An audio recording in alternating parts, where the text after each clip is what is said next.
I'm not saying it's me up! I'm sorry!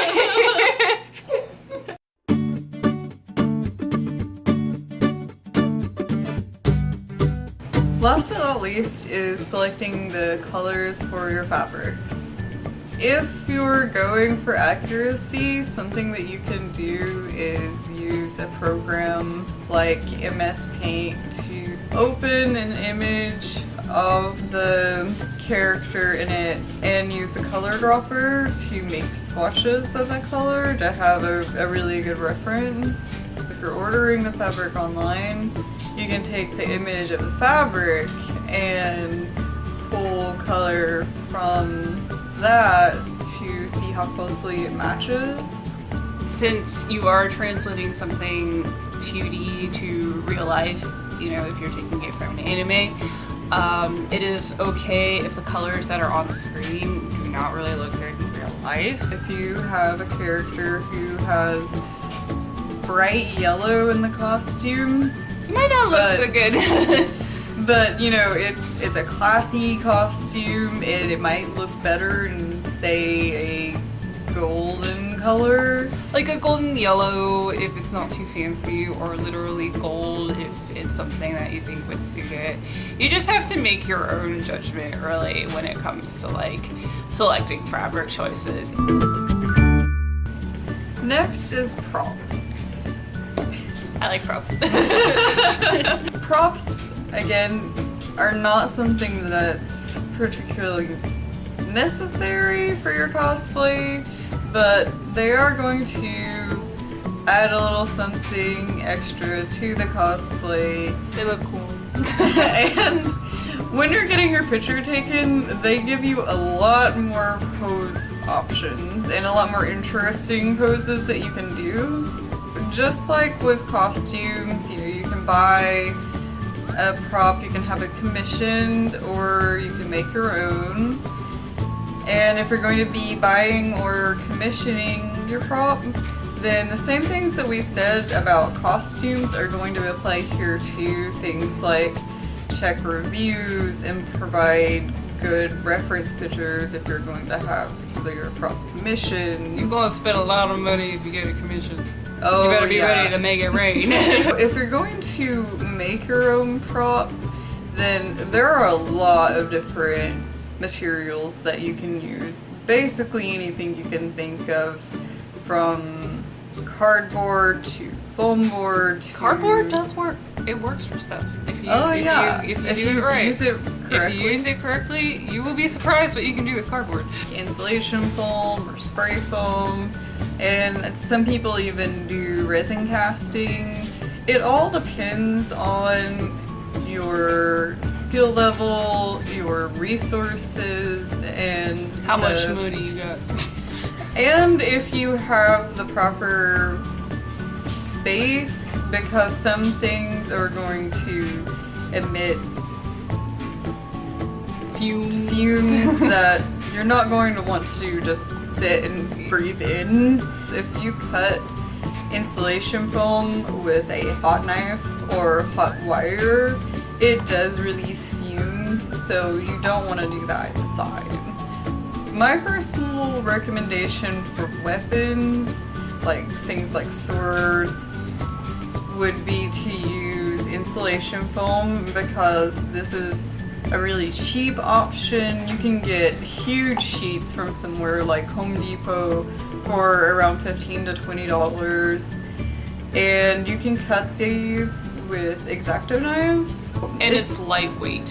Oh, and it's lightweight. It's lightweight. Yeah. Like if you get a prop made out of wood, it's cool and everything, but it's heavy. You're gonna hate yourself at the end of the day. For armor pieces, I really recommend going with either something like craft foam or EVA foam or Worbla, or some combination of the three. Craft foam is definitely the cheapest option, but it's also the least sturdy option. So, makeup.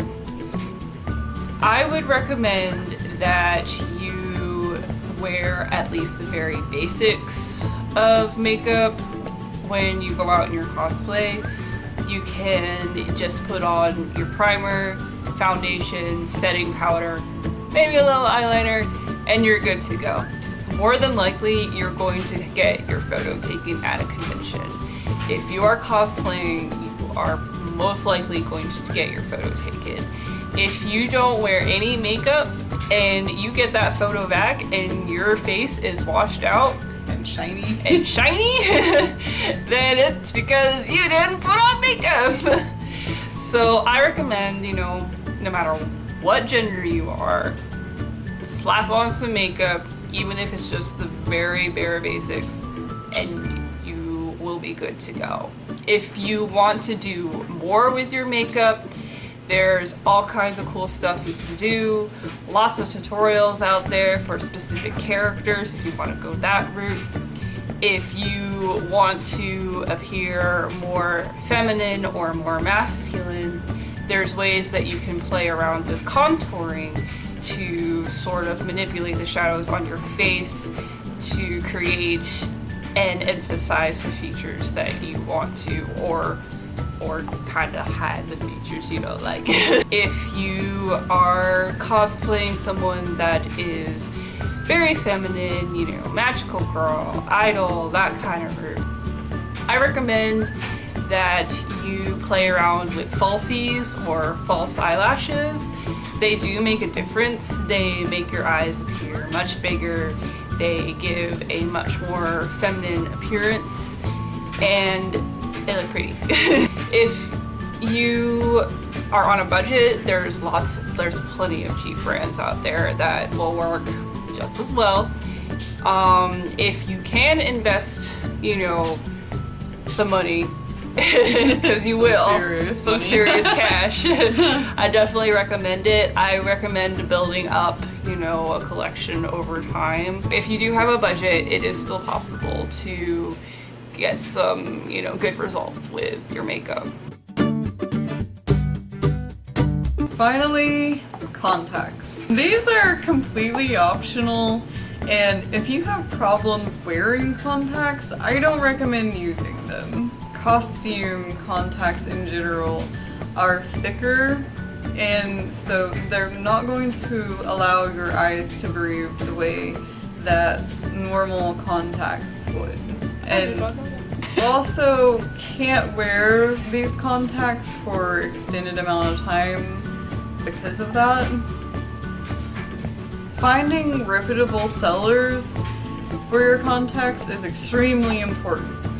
If you get contacts from a website that has bad reviews, or it just doesn't have reviews, and you end up with poor quality contacts, you risk damaging your eyes. There have been no documented cases of people getting extreme damage to their eyes because of this.